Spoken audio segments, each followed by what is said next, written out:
avez été nombreux à me demander une vidéo sur les feutres à alcool et aujourd'hui je vais vous montrer 4 méthodes différentes pour faire des dégradés. Perso, je les utilise toutes. Et si vous connaissez d'autres astuces pour faire des dégradés avec des marqueurs à alcool, n'hésitez pas à me le dire dans les commentaires. Je vous laisse avec la vidéo. À toutes. Alors pour la première solution, vous avez une solution avec un blender. Donc un blender, c'est un feutre mélangeur qui se présente comme ceci. Vous voyez le petit dégradé qu'il y a dessus. Alors celui-ci, c'est de la marque ProMarker, mais je sais qu'il en existe de cette marque, Graphite, et de d'autres marques aussi. Prenez n'importe celle que vous voulez. Donc moi, je vais prendre le mien de ProMarker. Alors, pour faire le premier dégradé avec un blender, vous allez prendre un feutre de n'importe quelle couleur. Vous coloriez la première partie.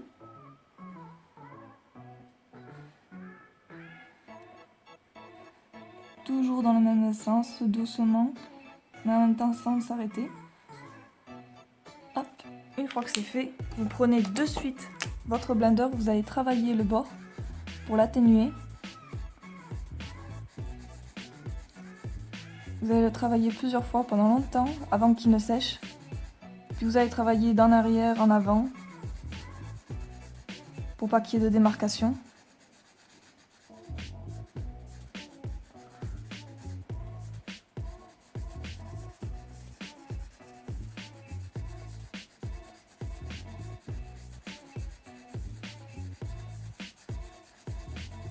Alors n'hésitez pas à le travailler bien longtemps pour que la couleur disparaisse bien et s'atténue. Par contre, comme vous voyez, le papier va avoir tendance à déborder. Donc soit faites un rebord assez épais, soit prévoyez, comme vous voulez.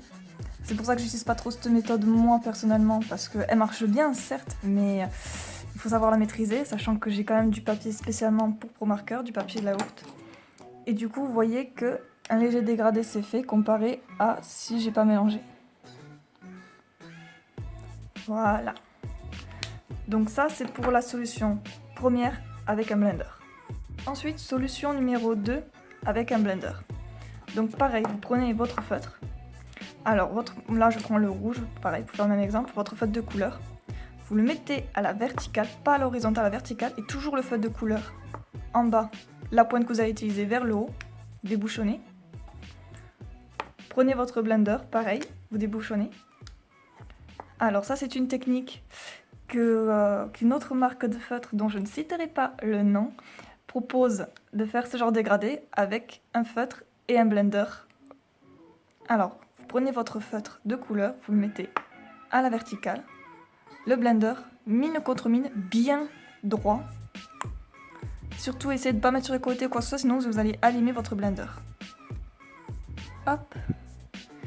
Et vous attendez une dizaine de secondes. Plus vous attendez, plus vous avez un dégradé important qui durera plus longtemps. Enfin, vous verrez ce que je veux dire avec la démonstration. Là, je pense que ça devrait suffire. Vous voyez, la mine de mon feutre ne s'est pas abîmée. Maintenant, voyons voir. Je vous expliquerai pourquoi je tourne ma feuille.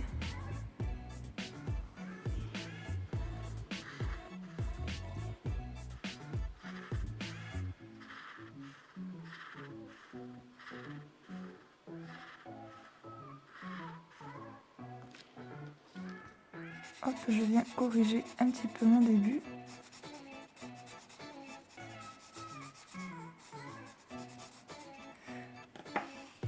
Voilà.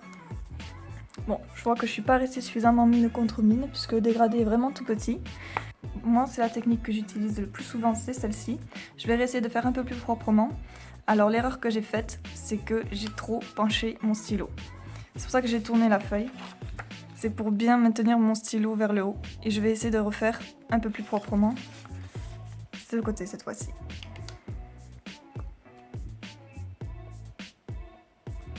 Allez, on réessaye, cette fois-ci en faisant bien attention.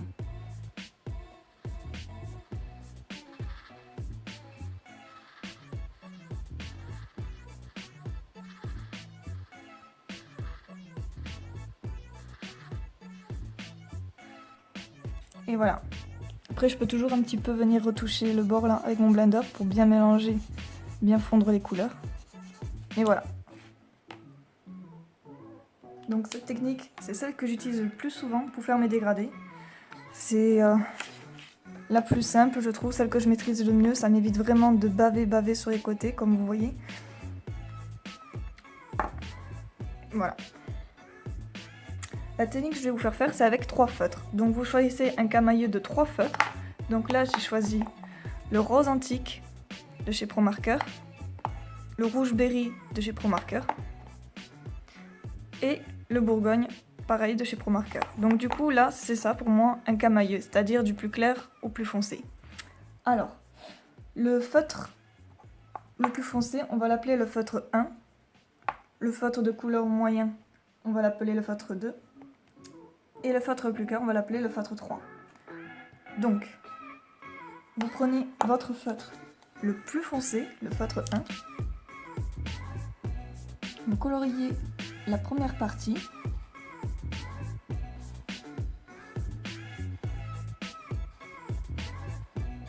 Voilà. Prenez le feutre de couleur moyen, feutre 2. Vous repassez sur votre feutre foncé. Et puis vous continuez. N'hésitez pas à bien venir insister sur le rebord pour bien mélanger les couleurs.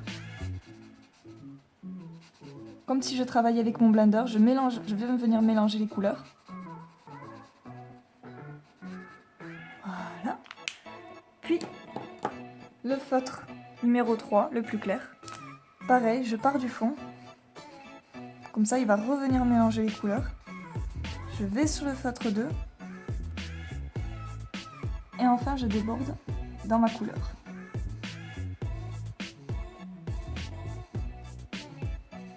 Une fois bon, hop, je viens blender les 2 couleurs au rebord. Et voilà. Du coup, pareil, j'ai un autre dégradé de couleurs. Par contre, l'inconvénient avec cette technique, c'est que vous finissez pas à blanc. À moins que vous essayiez une de mes autres techniques avec un blender. Ensuite, j'ai une autre technique que j'utilise avec des crayons de couleur. C'est une technique un peu plus simple du coup, c'est simple, tout bêtement, venez colorier votre case.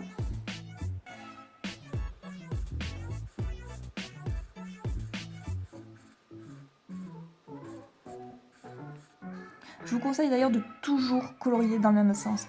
Je n'arrête pas de voir des illustrations, des dessins qui sont mal coloriés d'un peu dans n'importe quel sens et qui vont trop vite. Et un Pro Marker, c'est fait pour pas faire de traces. Donc qu'est-ce que vous amusez à colorier comme un enfant de 4 ans dans tous les sens? C'est sûr que ça va faire quand même des traces, c'est pas non plus magique. C'est magique uniquement si vous l'utilisez correctement. Enfin bref, une fois que vous avez bien colorié proprement dans le même sens, vous prenez un crayon de couleur un peu plus foncé. Par exemple là, c'est un rouge. J'ai pris du coup du bordeaux pour faire un peu plus foncé. Et hop, vous appuyez bien fort sur le rebord et vous faites tout simplement votre petit dégradé. C'est tout con, mais j'aime beaucoup utiliser cette technique aussi. Parce qu'elle donne pas mal de relief, d'effets, par exemple quand vous dessinez des personnages pour les ombres du visage, etc., pour les rougeurs et tout. Et surtout avec cette marque de crayons de couleur, ce sont des polychromos de chez Faber-Castell. Et ils coûtent une blinde, mais je les regrette vraiment pas. Ils sont vraiment super, c'est incroyable. Si on sait vraiment bien les maîtriser, des fois il y a des illustrations, j'ai du mal à savoir si c'est fait à l'ordinateur, si c'est du Pro Marker, enfin si c'est du marqueur à alcool ou si c'est du crayon de couleur. Alors qu'en fait c'est fait au crayon de couleur.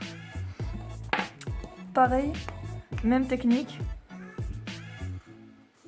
Je colorie toute ma case proprement dans le même sens, enfin plus ou moins comme vous voyez là, parce que c'est juste pour faire un test. Mais au moins un minimum, parce que le nombre de vidéos que j'ai vues avec des tests Pro Marker et des gens qui ne savent vraiment pas colorier avec, ça me sort par les oreilles, je suis désolée de dire ça.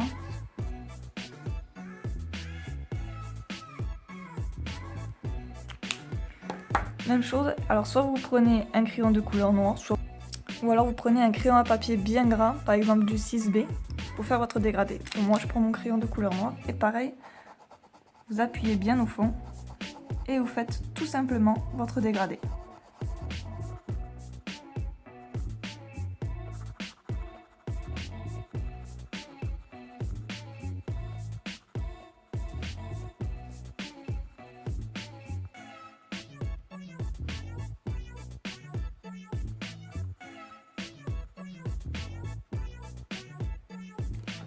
Et voilà, donc j'espère que cette vidéo vous aura plu.